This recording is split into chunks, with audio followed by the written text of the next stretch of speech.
Zan, please. Oh, I am super casual, very comfortable talking. So here we go. This is me. Are we gonna hit the lights? Okay. So I work with an organization called the Emergency Communication Hubs. You'll hear more about that. And I also am a volunteer with the Office of Emergency Management, doing this kind of stuff, talking about disaster preparedness. So we are going to talk about a couple things. Why is this important? Four things for your household. If you're a, if you're pretty prepared, it might be stuff you already have under control. If you're at the beginning of being a prepared household, this might be news. It's kind of hard to find that sweet spot. And then we're going to talk about how Howard Lake will pull together after a disaster, and I'll tell you why I know that will happen. So let's get started. Why do we prepare? I got some numbers for you. About 200. This is the number of first responders on duty at any one time in the city of Seattle.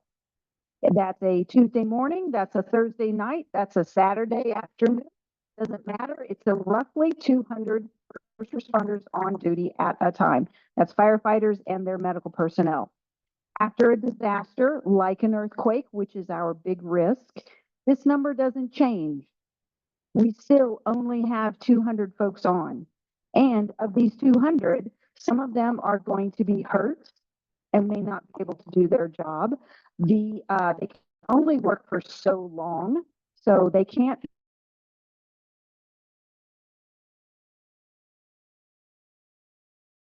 be on break. They're going to want to go home and check on their own families. And their replacements probably don't live in the city of Seattle.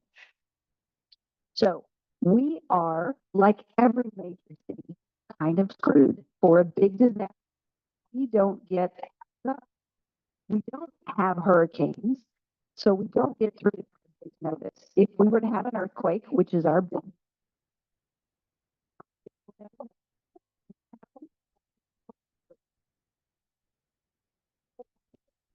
200 firefighters, roughly.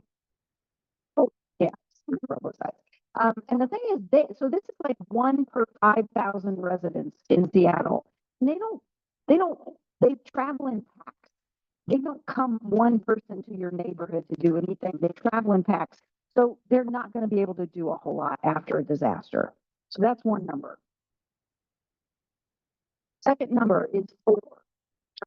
The city of Seattle has done their homework, and they believe that it will take, best case scenario, 4 days to get the first shelter up. That's one shelter in all of Seattle for close to 1 million people. 4 days is best case scenario. Why does it take so long? Because they have to do a lot of work before they can legally and smartly put people inside a building after an earthquake. It has to be inspected. It has to be safe. The last thing they want to do is open up a shelter, put people inside, and then the building has more damage and people get hurt. So 4 days for the first shelter in all of Seattle. And last but not least, if we were to have a big earthquake out off the coast of Washington state, most of us are going to survive. 99.8% of us are going to live. We won't even get that hurt. We're not even going to need medical care. So you're going to survive an earthquake, but it will be the worst camping trip of your life. So that's why we prepare, is to make it less sucky. So most of us are going to live. The city is going to do everything they can, everything within their power to help as many people as possible, but they are not going to be able to help all of us. So we have to help ourselves.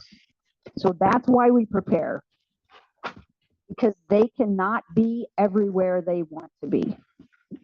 All right. So let's talk about your household.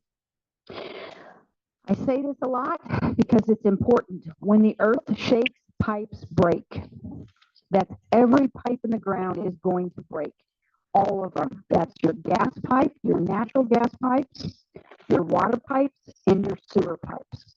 So the things we're going to talk about, and hopefully you picked up a half sheet of orangish, yellowish paper. That's your to-do list. Hand me one of those. So everything I'm talking about is written down. So number one, we're going to talk about gas. Gas pipes are important because fires are super common after earthquakes. Firefighters, they get all the resources, they get all the love immediately after an earthquake because they have to get those fires put out. And they're operating, with one hand tied behind their back. So fires are really, really common. We need to teach homeowners and building maintenance folks how to turn off the gas if necessary. So get to know where your gas meter is. I'm going to play this video, and then when we're done, I would love to see some people come up and mess with this gas meter. This thing weighs a ton. I lugged this in here. Please take advantage of it. You do not get to go home and practice on your gas meter. And it'll tell you this in the video. Don't go home and play with your gas meter. Don't turn it off. The only time you turn it off is if you hear gas hissing or you smell it. So you cannot practice at home. So come here and practice. This is the knob that we're going to be talking about. There's tools here. So again, please take advantage of the fact that you have a gas meter in front of you and you can practice. So we're going to play this video.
Yeah, it did.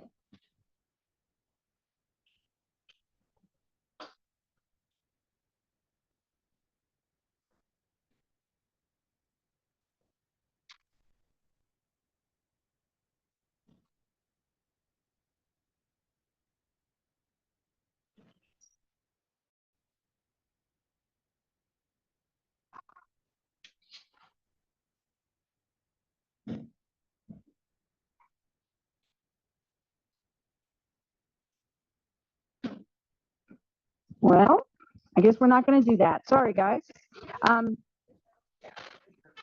Do what? Out of present mode.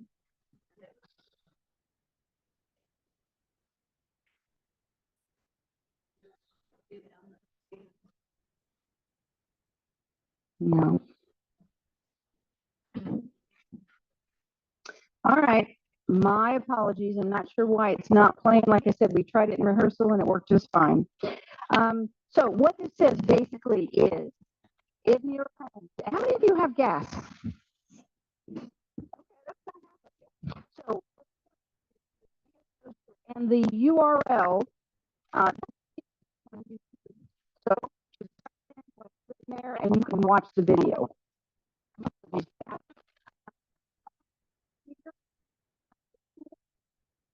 Turn off your gas meter.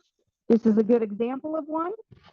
Hook this tool to your gas meter outside. Doesn't matter if this gets rusty. Hopefully you'll never ever need it. But put a tool nearby your gas meter so that if you ever have to turn off the gas, you're not scrounging around in a junk drawer or your garage trying to find a tool.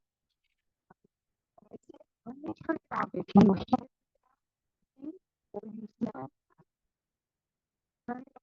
Don't turn it back on yourself. Yes. Say that again.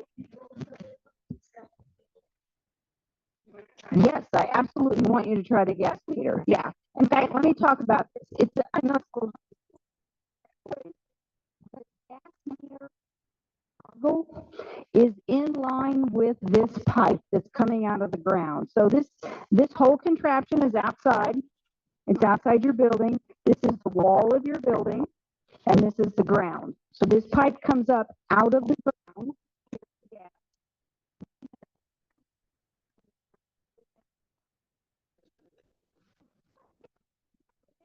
The gas is running because that switch is running in line with the pipe. If you take that gas, that top switch, and rotate it 90 degrees so that it's running across the pipe, it turns it off. A good way to remember that, you can see it up on the screen. If you line up those two holes, that's what the gas company is going to do if you didn't pay your bill. They're going to line up those two holes and put a padlock through it. So again, don't play with it at home. Play with it here. Don't play with it at home, but understand how your gas works. So gas are here, you turn it off, save your building from blowing up by an explosion. Okay? Yeah.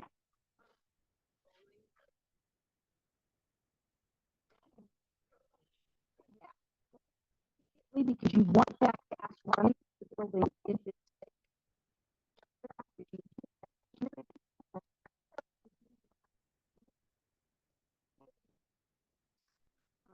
yeah, good question. Thanks. So I encourage everybody to watch that video. All right.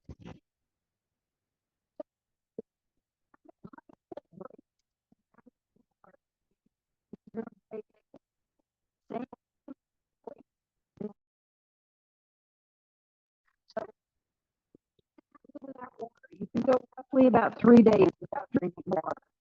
It's a really precious resource. I want to tell you about because of my a lot. They figure out how they're going to respond to a disaster. So Seattle Public Utilities, their priority is fighting fire. The water that's available is not for your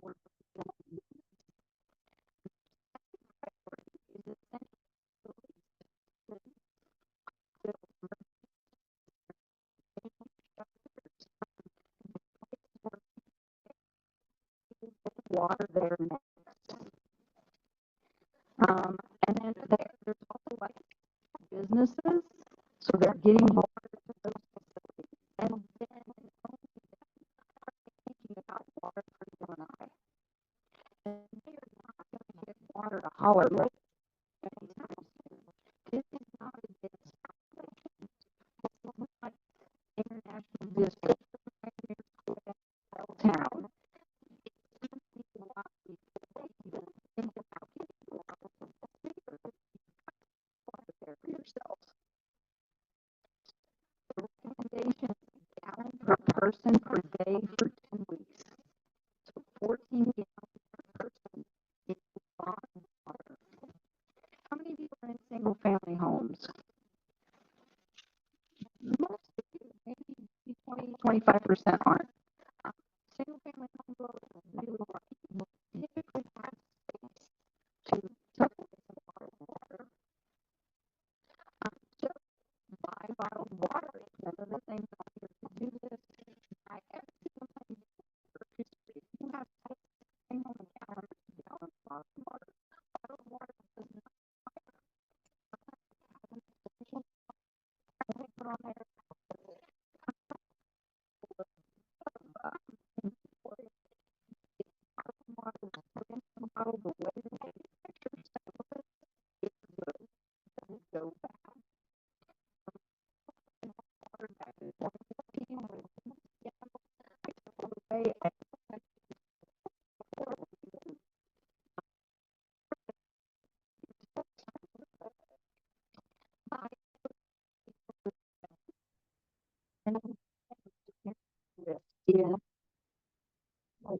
the table,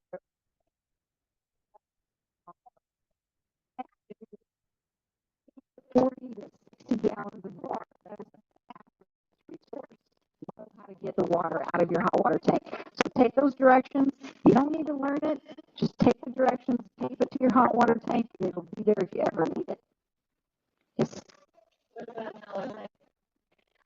Yeah. Yeah. Well, toilets are a problem. So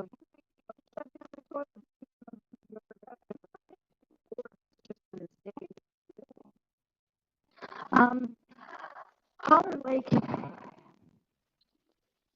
it's difficult. I personally would not drink out of a lake or any kind of body of water here in an urban setting. So the problem with filters is typically they're meant for backpacking. And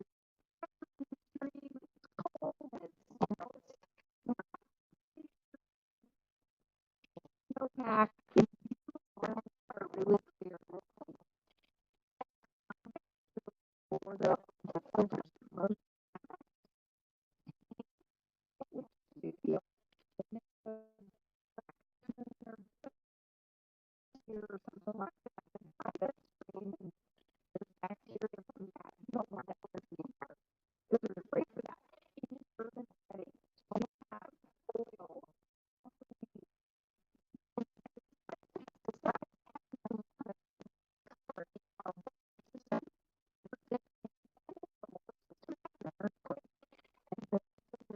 take that out.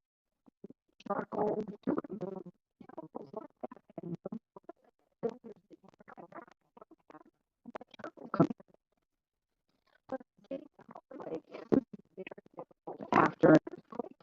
I don't think that you can physically get to the water, scoop up a bucket full, carry it back.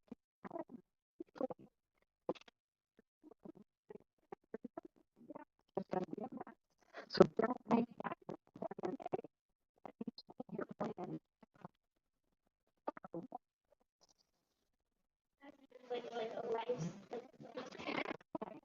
Another lifestyle aspect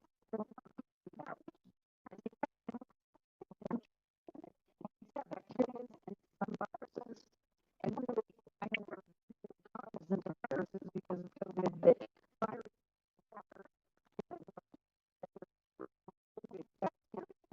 chemicals. Forget about your hot water tank. Store bottled water. Any questions about water? Yes.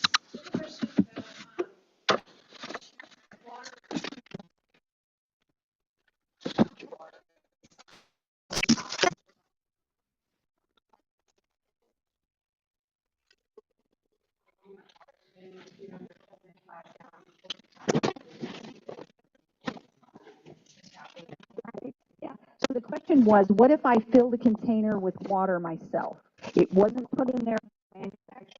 The container I had, I filled it with tap water. How long is it good for? 6 months is what the recommendation is. It's probably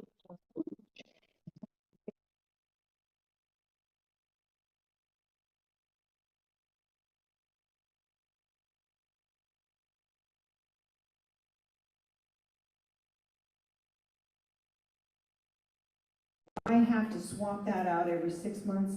I will never do it. It will keep me from doing it.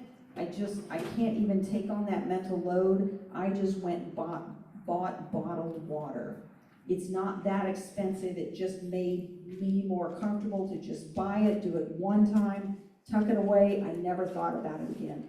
Just a second, kid. If the water was frozen. If you're gonna store water, you want it someplace that doesn't get super, super hot or super, super cold. Mostly because that impacts the container more so than the water.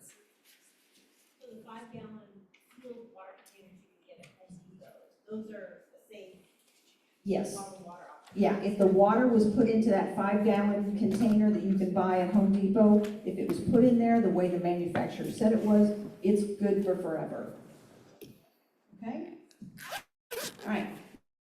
not from water. Sewer pipes, that's the other one. This is a big one. In the Office of Emergency Management, when I first started volunteering, I'm a retired Navy nurse by trade. I was really keen on this idea of pooping, and what are we doing with the poop? And I got the nickname of Ann the Can, because I just wouldn't let it go. Everybody's so afraid to talk about pee and poop.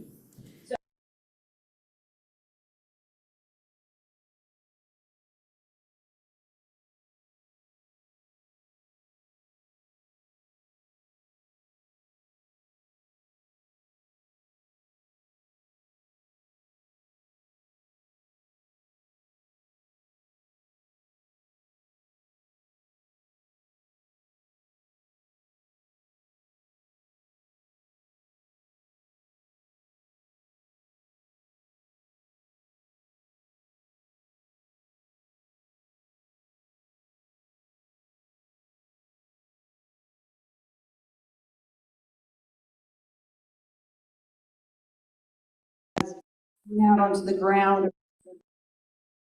whatever. So there's no water coming into your home. You can't get poop out of your home because the sewer pipes are broken.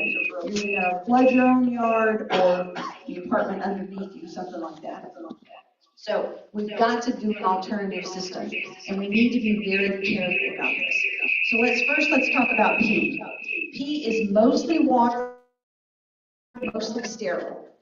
It basically is salt water. There's nothing super dangerous in it. So if you want to go outside and pee on the ground, that's fine. Do it. As long as you're comfortable doing it, do it. If you want to sit down and pee, this is how you do it. This is a pool noodle. You can also use pipe installation. So it's a long pool noodle, cut in half, split down the side. Split down the long ways.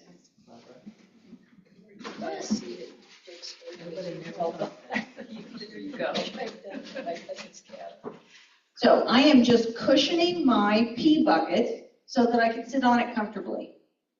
I've got a little gap in the front so I'm not peeing on the noodle. I'm going to sit down, I'm going to pee in this bucket. My toilet paper is going to go into my poo bucket, okay? When I'm done peeing, I take my pool noodle off and I pour this out on the ground. I would not pour this on your lettuce. I would not pour this on your radishes, but it's not going to hurt anything. So we make a lot of urine. We don't need to store it, thank goodness. So that's how you handle pee. Any questions about that? All right. So let's talk about the poo. This is what makes people sick after disasters. This is the public health nightmare after the disaster.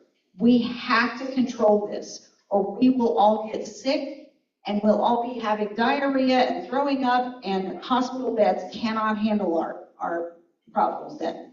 So we've got to be really careful with this. This is where the pathogens are. So this is the system.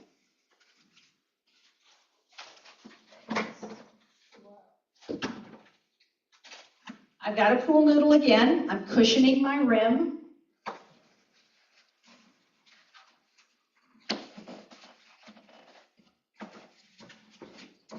And these are 5-gallon buckets. These are $6 or $7 from Home Depot. You can get these free a lot of times too. A lot of food places get like pickles or mayonnaise or whatever in these giant buckets. So you don't have to spend money for them. I have 2 13-gallon trash bags. These are not fancy. These are trash bags from your kitchen. They're not biodegradable, they're not compostable, nothing fancy. I have 2 of these because I really want the strength. I put them both in my bucket. I'm going to put them over that pool noodle because if I get anything on that pool noodle, it's kind of hard to clean. Lots of nooks and crannies. So I'm going to sit down, I'm going to do my business into these 2 plastic bags. When I'm done, I'm going to sprinkle something over the top. This is going to be hard to see. This is just something to dry it up. Options are sand, flour, baking soda, dirt, ashes, anything, a brownie cake mix, an angel food cake. Cat litter? Cat litter. You can't, my only concern about cat litter is sometimes some brands get really sharp edges when they get wet, and you don't want to pick up those 2 plastic bags and have the cat litter rip holes in it. That's my only concern about cat litter. And I do not encourage people to buy this, whatever you're going to use. We will figure it out if we need it. There will be something in your household you can use. Or again, you can just use dirt. The only reason this is even in the mix is to dry that out. That's all. It's going to dry out eventually. Just like dog poop. Dog poop, if you let it sit for a while, it becomes dry and hard and super, super light. Our poop does the same thing. You could bury it too. The city says don't bury it. Oh. We are too In close. an emergency, anything goes, doesn't it? No. Because we have to live here after this is, once we've It's recovered. only supposed to be a short time. Oh, no. So I'm glad you said something about that. Think about sewer systems. And all of these sewer pipes are broken, and now we have to pull them all up and put new ones down. We are not going to put down the same stuff, hopefully, fingers crossed, we're not going to put down the same pipes that we pulled up. We're going to put down earthquake-resistant pipes. So us and every other city that has to go through this wants those same earthquake-resistant pipes. I think they're made in Japan. I don't think they're going to be here very quickly. And to take pipes out of the ground and put new ones down, that is a very long process. It is weeks to months to years before we have a working sewer system. So don't bury your poop and don't burn it. We're too close to the water system to bury our poop. We're gonna contaminate bodies of water that we can't ever clean up. So don't bury it, don't burn it. Put it in plastic bags.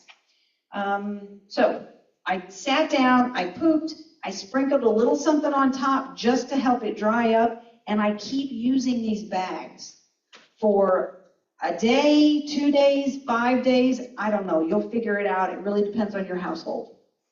When this is really gross and it's time to get rid of it, you take both plastic bags, you're going to squeeze out all the air, because that's the beauty of this system. Now, the only thing we're having to store is the little bit of poop that we created, which really isn't that much less than the urine that we create.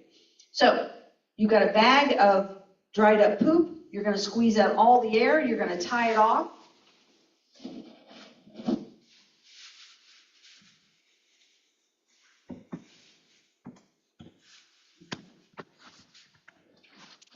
And you're going to put this outside in a container that is only for poop.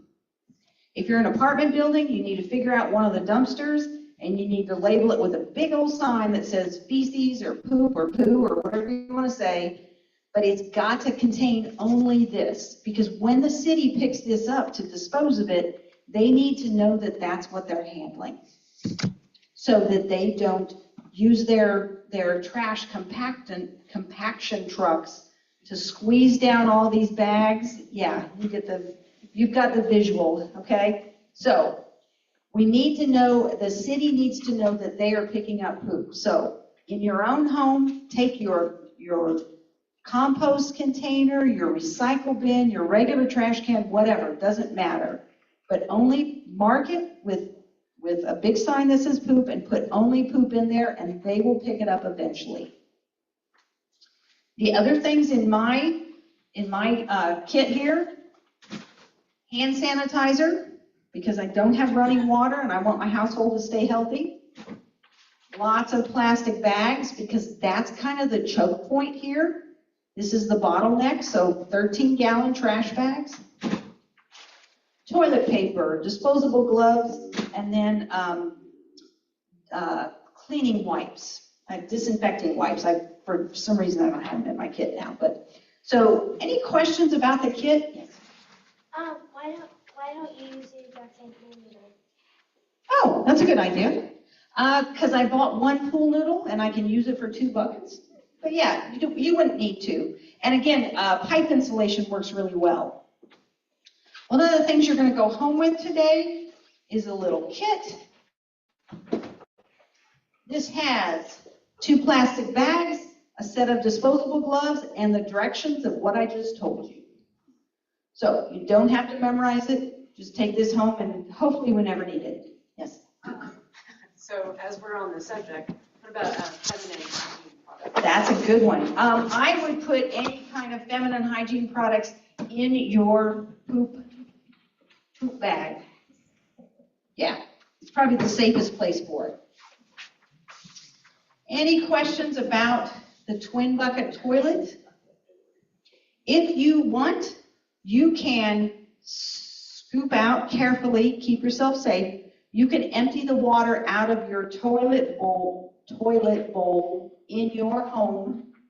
You can line that with plastic bags and you can sit there and you can poop on your own toilet. Make sure you try and make sure that the plastic bags that you bought fit your toilet. I tried this at my house, it doesn't work. My toilet's long and skinny, the plastic bags didn't fit. Yes? So if you do that, when you empty the water, where would you put the water? Yeah, I would throw the water. Good question. What do you do with the water if you take it out of the toilet? I hate that word, toilet bowl. Throw it outside, away from people or pets, because that's going to be super contaminated. There's nothing you can do with that water. You might even, if I had to do it, I would probably take a towel I'm never going to use again, and I would soak up all that water, and then I would double bag it in a plastic bag, and I would throw that in the trash, and I would never touch it. But I really want to keep my family safe. I want to keep those germs that's in that water. I want to keep that away from everybody. So, totally grossed out by pee and poo? No. Okay, good. All right, the last thing we're going to talk about is being tech ready. This is number 4 on your list. So typically we don't encourage people to rely on technology after a disaster because the internet will probably be down, power will be down, blah, blah. But there are some smartphone apps that you can download onto your phone now that will be there even if the internet, cell phone signal, Wi-Fi is all gone.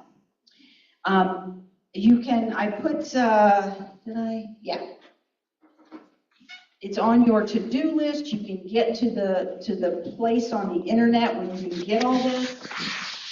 Over here is the example of a lot of these different smartphone apps that work after disasters. So there's some that work after disasters and there's some that require internet access, and actually they need to know where you are to send you alerts. So anyway, go to the resource I've given you, download these things onto your phone, or sign up for the alerts. And for the ones that are kind of sitting on your phone, I put all mine in the same folder. I called it emergency, and it's there if I ever need it. There's hazardous materials and how to handle that. There's pet first aid. There's human first aid. WebMD has a smartphone app. There's lots of good information you can get on your phone. Yes? My phone, if I haven't used an app for a long time, it seems to forget it, and I have to, and when I poke on it, it downloads it again. Yeah, that's a good one. So he said if you don't use an app for a while, your phone kind of tries to keep itself clean and tidy, and it'll get rid of those apps. And in order to use it, you have to type it, you have to touch it and kind of refresh it. So maybe every 6 months when we swap our clocks back and forth, maybe you go into that emergency app folder and just hit all of them and make sure all of them are up to date and they're current. That's a good one. So any questions about the tech ready? Yes? Just an observation. I was in a disaster preparedness thing elsewhere, and I learned that the banking system will also go down. So there's your credit cards won't work, ATMs, Yes. etc. Yeah, the comment was if the power goes down and internet access goes down, banks stop working. They stop delivering money, ATMs aren't going to work. definitely have cash on your hand, on your person at all times.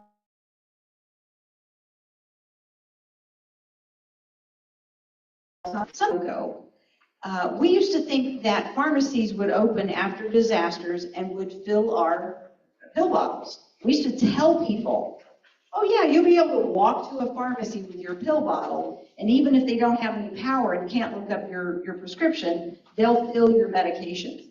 We are so wrong. We had some really good meetings with the pharmacy folks here in Washington State. That is absolutely not going to happen. They will not open without power for many, many reasons.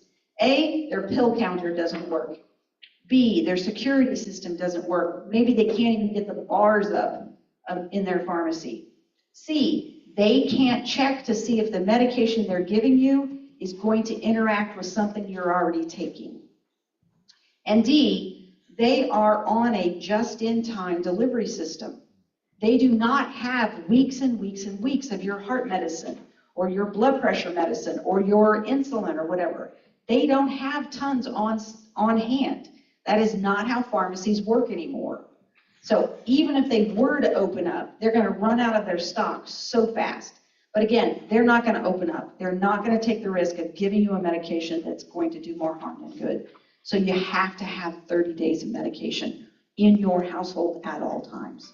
If you're dependent on it, make sure you get some there. Yes? So once the electricity is gone, your charge on your phone's going to go out pretty soon. So should we all have those camping solar panel charging things? The question was keeping your cell phones charged after a disaster if the power is off.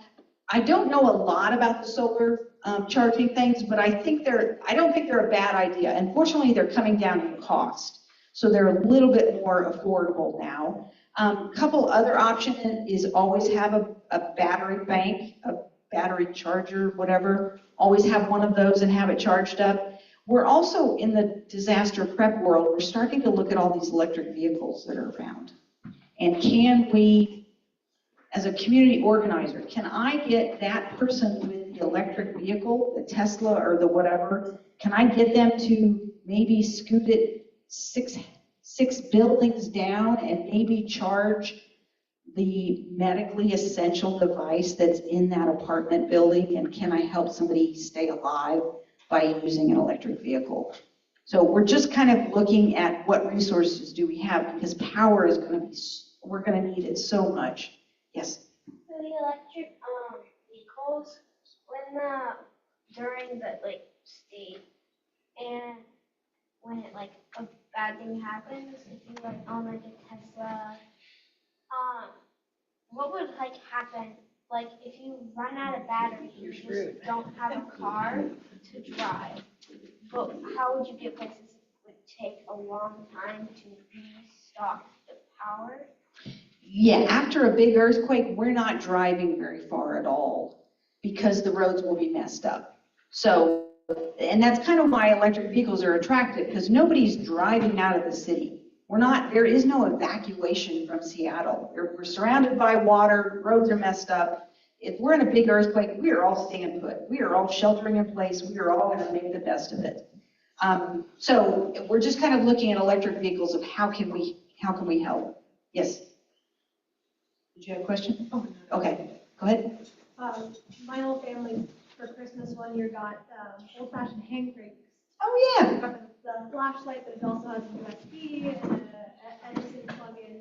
Yep. Really needed to do the arm workout to get it back up. Yeah, I don't know how long it takes to crank on one of those radios to take your phone from 10% charge to 25%.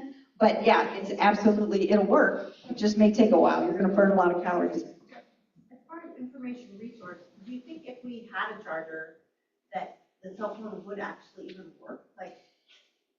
Yeah, that's a good one. Will the cell phone work if you had power? We think cell phone signals will kind of come and go. I didn't really get into this, but something to think about is if you're going to contact someone after a big disaster like an earthquake, send a text. Send one text and make it count. This is where I am. This is what I'm doing. I'm okay. It's 4 o'clock Thursday afternoon. That's the kind of information you need to send to your household members in that one text that you might get through. Don't call, send a text, make that text count. And the point you made earlier about powering your cell phone was so you can get WebMD and some of these apps. You store it on your phone, not to make a phone call. Yeah. Go ahead. Before cell phones with landlines, they recommended calling out of state. Yeah, that's what To I was get a hold of somebody. Do we know, is it the same with sending a text message like to Florida if we have an earthquake here and having a contact point? Yes. Out of state? Is Yeah. that still valid? So she's talking about the, what's called an out-of-town contact. You want somebody not here in the disaster to help you communicate with your household members that are all in the disaster. That person needs to be Spokane, Washington, or further east. Not here on the West Coast, not up in Vancouver, British Columbia, not down in Portland. You want them Spokane or further east, and text them. Always a good idea to text as opposed to calling. Okay? I'm going to keep going because I think we're getting close to time.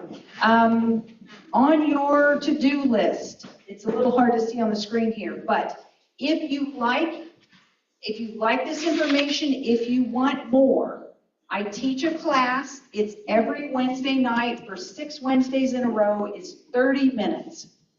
It's Wednesdays at 7 o'clock, 7 to 7:30. I start on time. I typically end on time. 2 topics every week for a couple weeks, and we will go into much more detail about this kind of stuff. This really is very cursory. So there's information on your to-do list on how to sign up for that class if you're interested. It starts in January 8th. So we're going to move on to community response. It's one of the reasons I'm here. A, I like talking about this stuff, but B, Holler Lake needs help with their community response. So the system that we have in place, it's called the Emergency Communication Hubs. We were seriously validated watching Hurricane Milton and Hurricane Helene. The stuff they did there is exactly what we think people will do. And this is what happened. This is a bookstore. Somebody wrote a sign up there that said, hey, we need to get organized. Show up tomorrow at 2. The first day, 45 people came. The next day, 400 people came. Your community will work together after a disaster. It happens all the time across the globe. The hub system, the system that I volunteer with, and you guys are involved in, has a system to just get that jump started. So this is one of the things they did. They just said, let's get together and help one another. Here's another thing they did. They just put papers up on the wall saying, I have yada, yada, yada, I can share, or I need yada, yada, or I found this dog, or I found a cat. So they supported one another using paper up on a shop wall. One of the other things we saw, I really like this picture, somebody's organizing stuff for toilets. These are poop buckets. So communities will work together. It is absolutely what we do. We are social creatures. We will support one another. So how might you guys ride out an earthquake? Oh, hopefully the folks at home can see this because I think it's very interesting. This is a map. You can look it up. This is proprietary information. It's available to everybody. The tool is called the Seattle Hazard Explorer. So colors are red, green, and purple. The purple are places that we call liquefaction zones. It just means that the soil there is looser than in other places. So when the earth shakes, the soil, the ground, shakes more in those areas than in other places. Okay, so this is all of Seattle. There's your colors. Red is they've had a landslide in the past. Green is they could have a landslide. And then the purple is those liquefaction zones. So that's all of Seattle. See that circle at the very top? That's you guys. That's Holler Lake. Let's go closer. See the green star? That's Holler Lake. You guys are looking darn good. Okay? So Little bit of liquefaction around you, but not that much. Here's another thing you can find, again, in that tool called the Seattle Hazard Explorer. This is how severe might the shaking be. There's your scale on the left-hand side. The darker red, the worse. Green is lovely. Nobody in Seattle is green. There are very few places. That circle up at the top, that's Holler Lake. Again, you guys aren't looking bad. I point this out, A, to tell you it's not that bad, and B, to tell you you are not on the city's radar. You guys have single-family homes, quite a few. It's not a super dense population, and you're not going to have as severe shaking here as some of the other places in Seattle. Yes? What are the black and gray dots? Oh, the black and gray dots are buildings that are unreinforced masonry buildings. Those are the ones that are really not going to do well in an earthquake. Good question. Okay, so you're not going to be a priority. Neither was my old community. I was in Victory Heights. Yes? What causes the more densely red? Why would it? It's because, well, if you think about it, it's where the river ran through. All that land on either side of the waterway, down there, the Duwamish Valley, Duwamish River, that was all put there by a river. A river deposited that land. It wasn't dropped there by a glacier a gazillion years ago. So it's just much looser soil, much wetter soil, and it's not going to stand up to shaking very well. That plus the regrades. Yeah, and all the moving around we've done with the land here in Seattle. Okay, so back to the emergency communication hubs. We fill the gap between the disaster and when officials can respond. So our goal is to work ourselves out of a job. We stand up right after the disaster happens. So we're really good day 1 to roughly day 10. Hopefully by then the city has their feet underneath them. Supplies are starting to arrive from who knows where, and then we're, God willing, out of a job. So we are all volunteers. None of us are paid by the city. We work with the city, but we do not work for the city. As one of the representatives of the hubs, I get to go into meetings where I learn really cool things about what their response is, but they don't tell us what to do. They just are thrilled that we're there. So trained volunteers will stand up when communications are down. If you can sit at home and get on Facebook or CNN or scroll the internet or whatever, I'm not going to be standing out in my local park getting wet trying to help you. You don't need my help at that point. I'm only going to stand out in the park and help if communications are down. So there's about 70 sites throughout the city of Seattle. Holler Lake is one of them. I lied here. Holler Lake does not have a box. Your box got nicked. Your box got stolen. And this is not a small box. I actually don't have a picture here. It's a job box. It's about 5 foot wide, about 4 foot tall. And they're all metal. They're pretty heavy, but they're valuable. They're a couple $1,000. So you don't have a box anymore, but you have some of the gear. My job as the coordinator for all the hubs north of the Ship Canal is to help you get a box. But not just stuff. It's not about the stuff. You need neighbors that know how this system works, that train to stand up when the disaster happens. So, oh, there we go. Sorry. I do have a box, a picture of a box. You can see there's no food and water in here. We are not feeding people. We can't possibly store enough food for even a community like Holler Lake. We just can't do it. But in that box, we have a system to help figure out who has extra food, whose freezer is thawing out, and you have, I don't know, 3 lasagnas in there that need to be cooked. You just need a way to heat them up. So you have defrosted lasagnas, and you have space on a barbecue grill. Let's get you 2 neighbors talking. You have diapers, you need diapers, let's get you talking. You found a cat, you lost a cat, let's get you guys hooked up and talking. So our job as hub volunteers is just to share the resources we already have in the community. We're not bringing it in, we're trying to keep the wheels on until stuff can arrive from outside. What else? There's lots of signs in there, there's whiteboards, there's canopies, there's tables, there's lots of paperwork. It's very low tech, it is a paper and pencil system. Where was the one located? Right behind the back door. Oh. The Holler Lake box was right by your back door? Yeah. Okay. Below the stairs. Below the stairs. What are we gonna do if we get another one to keep it from happening again? We'll lock it down really tight. So that's kind of the gear that's in the box.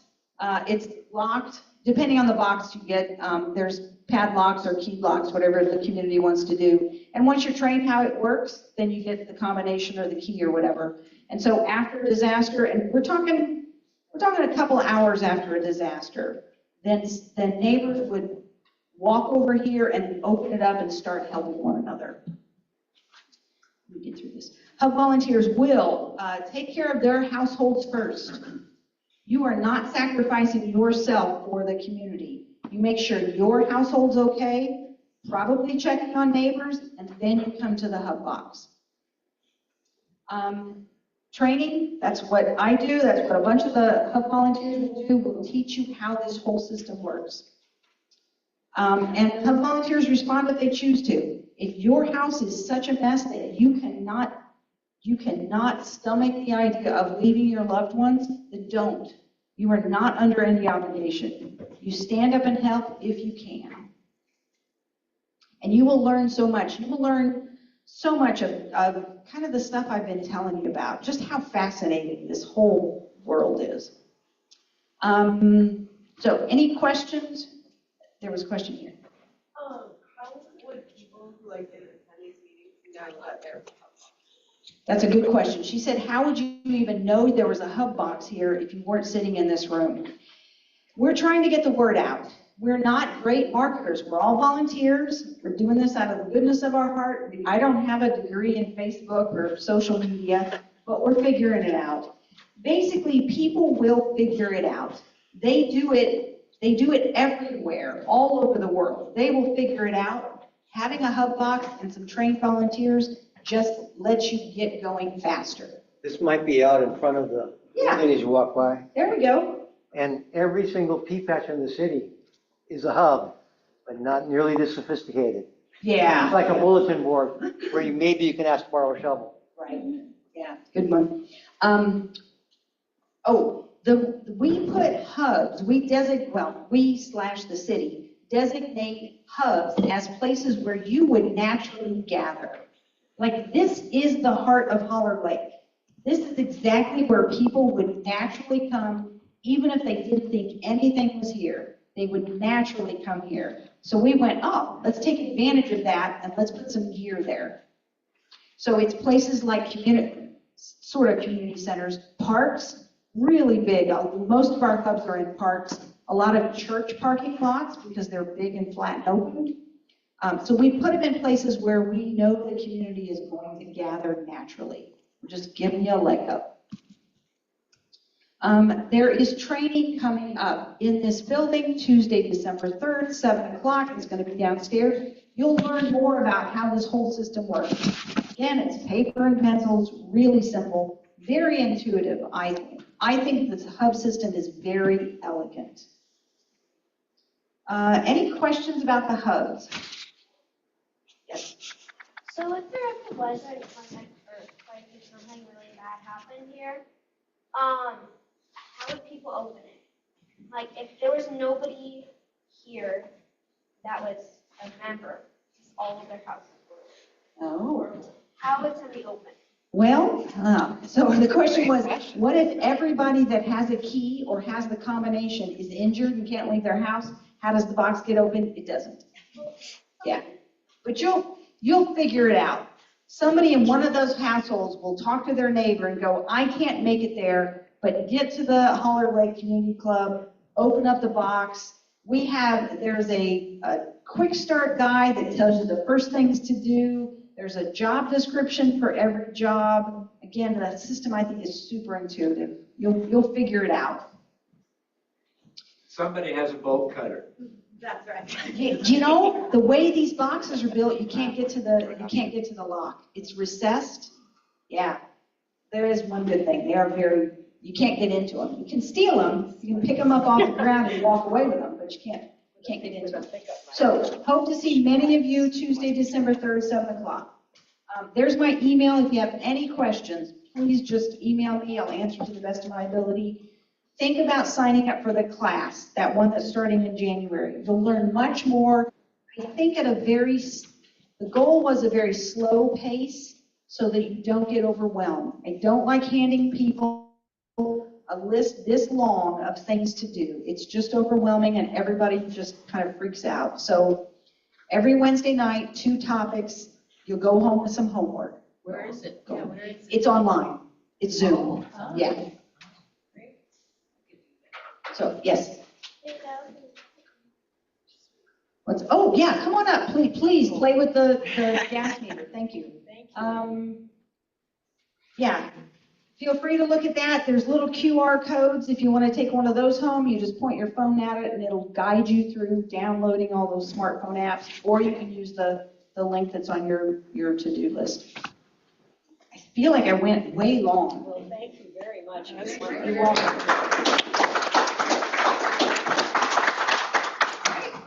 Thank you. I'm giving this, don't leave here without a toilet thing. Favorite subject.